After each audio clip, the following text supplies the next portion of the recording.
கேள்வி கேட்டது நான். என் வார்த்தைய தாத்தா நம்புவாரு. உங்ககிட்ட நான் என்ன சொன்னாலும் நீங்க நம்ப மாட்டீங்க. அப்புறம் எதுக்கு உங்ககிட்ட பேசிக்கிட்டு?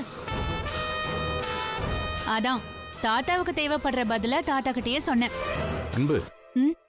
நீ கடைசி வரைக்கும் வாபஸ் வாங்காம போட்டியில நின்னதுல எனக்கும் உன் மேல ஒரு சின்னதா சந்தேகம் இருக்கு.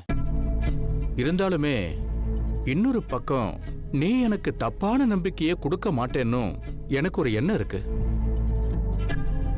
அதனாலதான் நான் இன்னும் உன்கிட்ட பொறுமையா பேசிக்கிட்டு இருக்கேன்.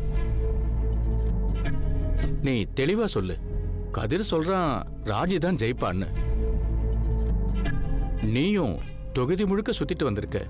உன் காதுக்கு என்ன மாதிரி செய்தி வருது?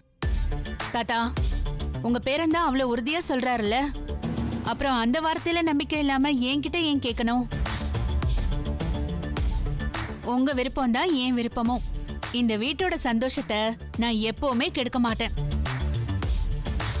அத நீங்க நம்புங்க தாத்தா. ஆ, அப்படி ஒரு முடிவு தான் எலெக்ஷன்லயும் வரும். சரிம்மா.